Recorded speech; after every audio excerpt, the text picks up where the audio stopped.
What would you do as a soldier if you knew you were never coming home?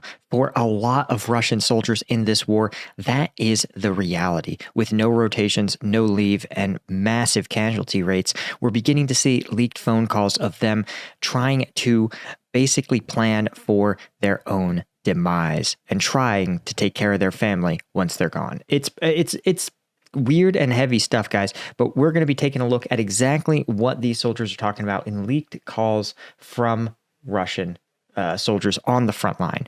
So let's take a look at the first one. And this is a soldier who's going to be dissuading his wife of many of the things that she sees on TV. Научиться зимой. На кого? На штурмовика. Буду штурмовать.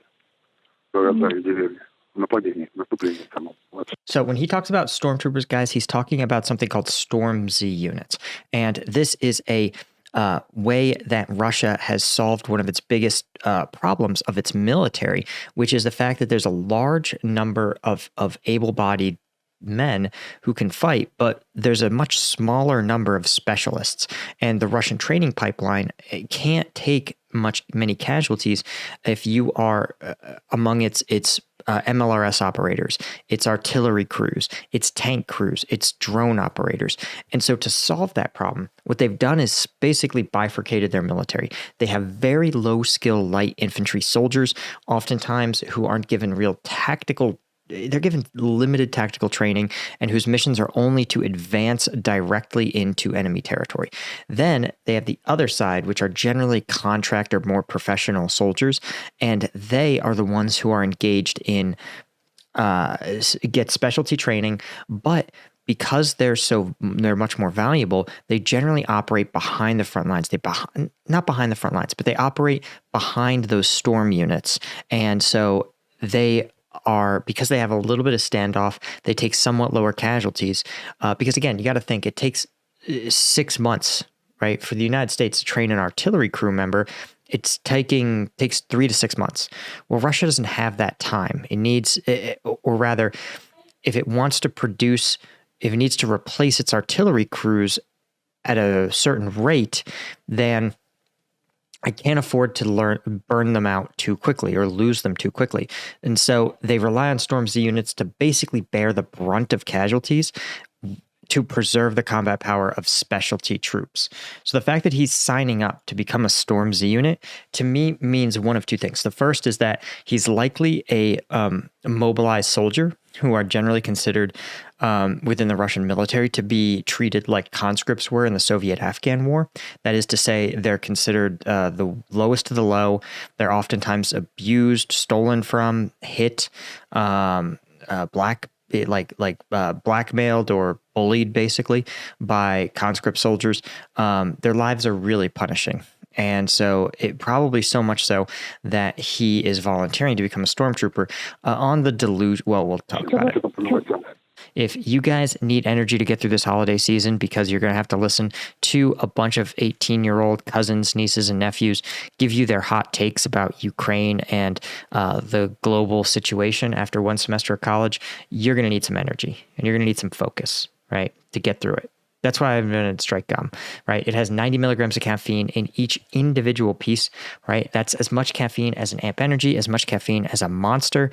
Best of all, unlike Monsters and other energy drinks that are like $4 a pop, you have the equivalent of 5 energy drinks in here. So, what's that? $20 worth of caffeine, basically. And it's available on strikegum.com. It's like $6.99. And if you use the 10% discount that we have for military and first responders, it becomes even less. And then, of course, if you are really interested in replacing your sugary carbonated energy drinks with the zero sugar alternative of Strike Gum, you can check out a tray. Right, $69.99 works out to it's for 75 pieces. So works out to like 90 cents a piece. So check it out, strikegum.com. Anyway, thanks so much, guys. I'll see you in the next one. Cheers. Что-то говоришь 20%. Прекрати, не говори так. Right, and he seems fully aware that there's an 80% chance that as a member of a Storm Z unit, he won't be coming back. Наши молодцы, наши все люди воевали. Какого бьете там? Воевали то, что весной еще. Сейчас даже. Yeah, this is funny because, when you look at Russian propaganda, there's some things that are just straight lies. But Russia, for example, they have their own viral war mapper, basically, that I don't use because he's very generous with the front lines. But Rybar is the name of the service. Rybar isn't like like totally wrong, right? They'll, for example, say that Russia's captured a village when it controls 50% or more of the village's territory, which is not really the same thing as capturing territory. They'll oftentimes take contested territory and kind of be like, Russia mostly controls this. But by and large, they're accurate. They're reporting within 85% of the truth, which is pretty good for Russian media. And so the fact that somehow they're trying to spin that into Russians are doing great, conquering everything, beating the Ukrainians. Russia has indeed scored some battlefield victories. They repelled the Ukrainian counteroffensive. They have gained some level of territory in the last 3 weeks, but they haven't captured a town. They haven't captured anything of significance. They've captured open fields, little windbreaks here and there. That's it. So the fact that the Russian spin machine is trying to say that they're conquering anything is untrue. I also want to point out the word conquered is actually pretty accurate, right? Russian forces coming into another country, taking it over, claiming it as their own territory is a classic, really a move that you would expect from like a Babylonian king or something, some, Bronze Age warrior king, not from a modern political polity. Штурма буду переводить, потому что там хоть отпуска, может, есть там штурмовать деревню какую-нибудь, потом месяц-два ездить в России на отдыхе. А это сама месяц непрерывных боев, лоб в лоб с соперником. So I'm curious, this is the first I've heard of Storm Z units getting any kind of rest and refit. I actually suspect that these units get eliminated. And then the rumor is, where'd 4th platoon of the Storm Z unit go? And somebody says, they're on leave. But the truth is they were probably sent somewhere with no intention of having them return. And it may be part of a Russian campaign to kind of obfuscate the true cost of war, even to the soldiers actually fighting it. And so he has this belief that he'll get leave. And I sort of suspect that it's kind of implied that he's like, if I can survive through one tour in a Storm Z unit, then when I'm on leave, I might be able to go AWOL and just disappear into Russia.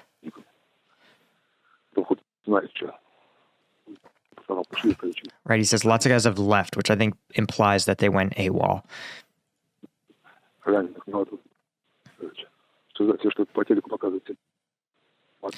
And, he calls out the things on TV as BS.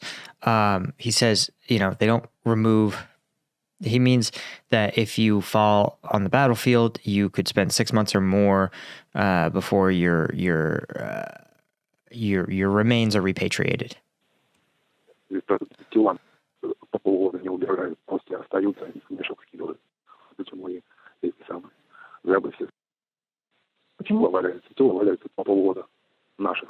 The soldier gave his wife. Yeah. So, it's a part of the thing that is alien to me in Russian military culture is that human lives just mean a little less. And this is, I think, a broadly a part of Russian culture that I don't fully understand as a Westerner, right?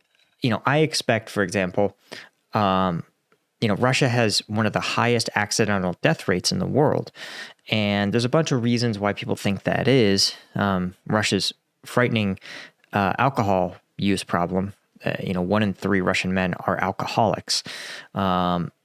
It probably contributes to it, but you also have this expectation in your government that says, hey, the government, if you're going to send your citizens to war, then you have an obligation to do your best to first achieve your objectives of the war, but a close second is to protect the troops and to do the best you can to protect them, within the limits of technology. And that includes protecting them in a moral and spiritual sense, right? And that means not leaving their bodies to rot on the battlefield. Even, very isolated special forces teams who take casualties, even someone like Bo Bergdahl, even in the Iraq War, there were some U.S. soldiers who were listed as MIA who the U.S. spent 7 to 8 years working continuously to try to recover their remains and successfully did so. It's seen as a core part of like the pact between the government who's asking you to go somewhere and engage in an act of violence, and the citizen who has to fight, that the government says, listen, we will honor your willingness to serve your nation, and the nation will honor you in return. In Russia, that just isn't the case, right? Like we talked about, mobilized troops treated like highly abusable, indentured servants, right? Like people with no rights to speak of. You also have a more like loose recognition of like, hey, bodies just rot on the battlefield, which is like wrong, but it's because Russia either doesn't have or chooses not to devote the resources to recover those bodies. And again, it's a betrayal of the pact, but it's one of the reasons I think that Western countries, for example, you don't see that many defectors, right? You had in the entire Afghan war, basically, I think 1 or 2 soldiers attempt to go over to the Taliban. You had, but in Russia, you have a ton of Russian soldiers who surrendered to Ukrainians. And I think it's because ultimately the Russian state betrays its soldiers and never instills this culture of like the soldiers share a common bond.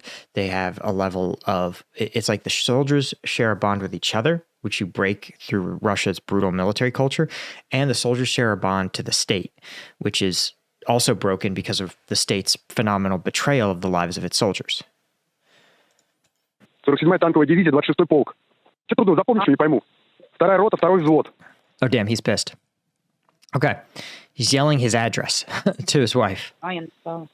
Ну, пехота там надо было писать. А что ты написал там дальше? Это призван такого-то числа. Находится на территории Украины. Отпуск до сих пор не был предоставлен. See, this is what I'm talking about. Okay. This soldier is trying to get his wife to successfully write him a letter or identify him. And he seems to, it just kills me because it's like, again, he can't believe that his letters would just get lost, but of course they do, right? He's just they have to get lost because there can't be documentation of him in the war because Russia's trying to hide the number of casualties from its public and obscure the information environment generally. And so to be able to track soldier by soldier where everyone is, the truth is that if you don't have to write things like infantry or, at least in the US, as long as you have the APO and the unit to the battalion level and your name, the rest will get to you. The letters will find their way to you, right? And she added, the date he was drafted and where he is. And А тебе потом ответ дадут какой-то? Ну да, они пока пишут, что типа ваше обращение принято, и в течение 30 дней ответ. Oh, God, I love governments. So the Russian government, as we talked about, one of the ways that it maintains this farce of a bureaucracy, of a functioning bureaucracy. And at a certain point, right, here's the thing to remember. The Russian government is extremely efficient right now at taking an untrained soldier, getting them equipped, giving them a rudimentary amount of training, and getting them onto the Ukrainian front line. It does so with speed and alacrity, right? Agility. And think about your own government, whether you're in Europe or the United States. Think about the things that it commits to doing and how fast it does them, even if they're very complicated.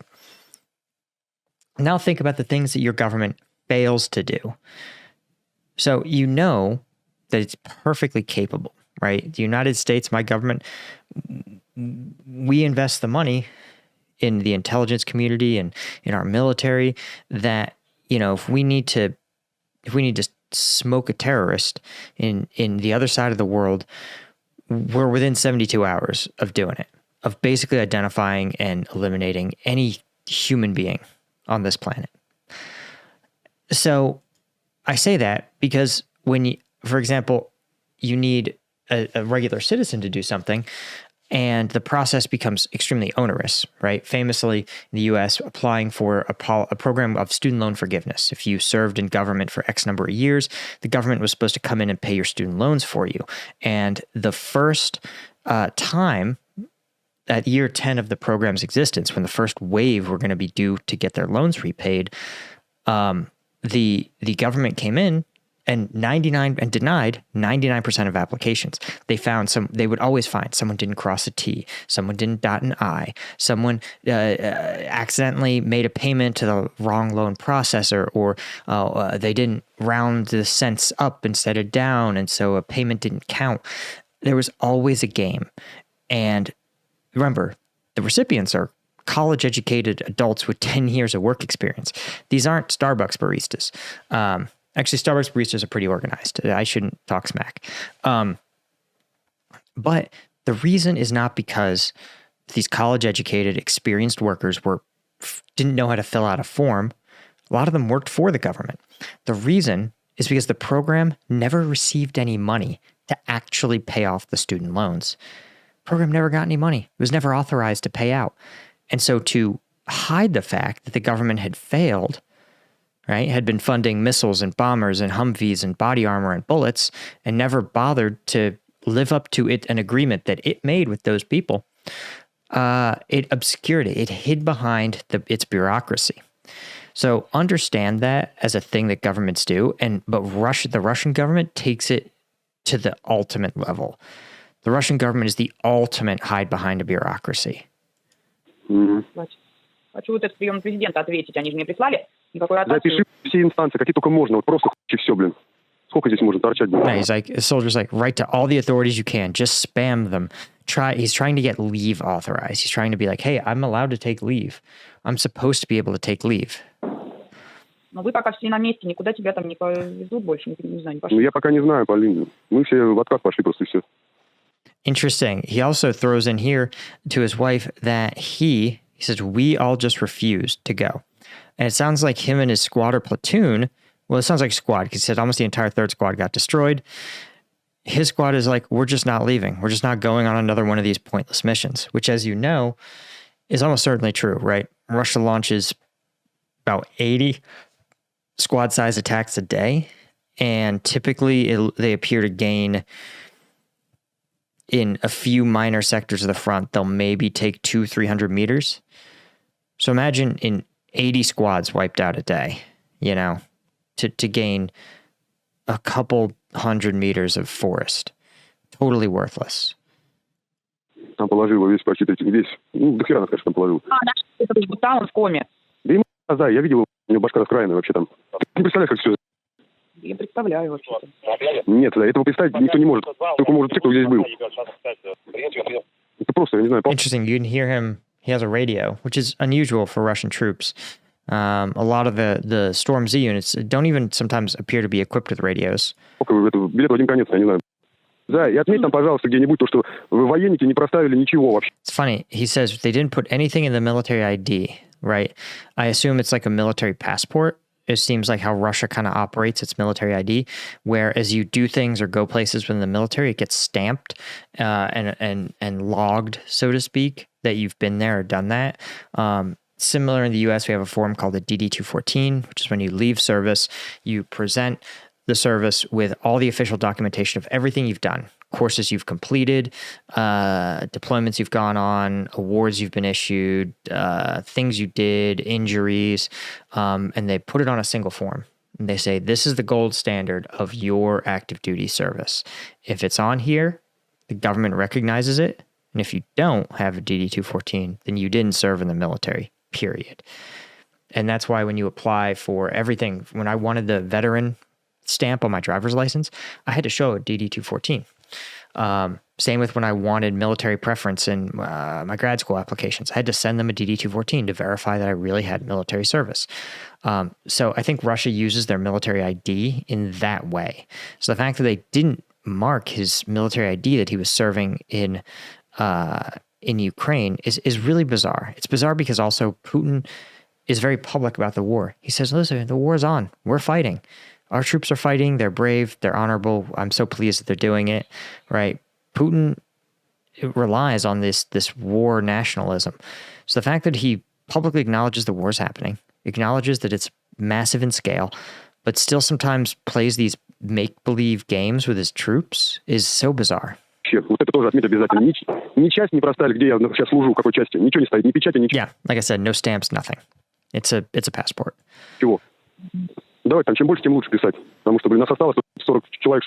Right, he says, let's write as much as possible. There's only about 40 of us left here. If he's describing a company, they may have started with around 200 people. So what's that, a 80% casualty rate? А помнишь, за это хоть отпуск тогда не вернулся, что все искали? Павлов. Он вернулся в итоге? Нет. Нет, офигеть. А ничего не известно, что с ним? Да и правильно сделал, Полин. Yeah, damn, this is wild. Somebody going AWOL, of course, not coming back from leave. As discussed in the previous call, that seems like a lot of soldiers' plan is to get leave authorized somehow and then just never come back, right? And here's the thing. The soldier's on the phone saying he did the right thing, implying that if you can get on leave, don't come back. His squad doesn't exist anymore. He probably sensed it and never came back. And honestly, the Russian government probably just marked him as another KIA, right? Probably didn't even know. And so honestly, what I always find fascinating is that these soldiers would honestly fare better if they surrendered to the Ukrainian troops. Like it seems like possible that they could surrender, get taken prisoner, used in a prisoner exchange, or just defect, you know? Ukraine, I'm sure, would happy to have them off the battlefield and have them be alive because this level of casualties is pretty eye-watering. Правильно сделал. Его взвода нет уже. Он прям вот почуял, наверное, не приехал сюда. They sound so aggressive, yet... Yeah. You know, it's a really... This has been just a fascinating war for a bunch of reasons. Brutal, but fascinating.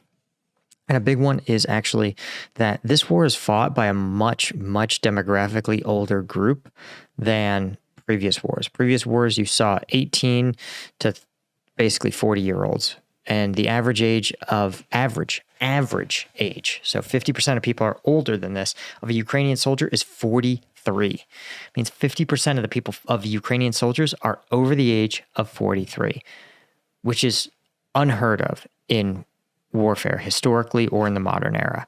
Almost unheard of. And I imagine it's similar in Russia. I don't know, there's some social commentary. It's basically the best evidence I've ever heard that when people say like Zoomers are pansies and snowflakes, and I'm like, maybe it's globally true, right? The U.S. got into a war. I'd be so curious to know if the average age of a U.S. military service member is also creeping upward. As recruiting gets harder, they may want to retain their group of soldiers longer. And so you may start to see the average age also start to creep up.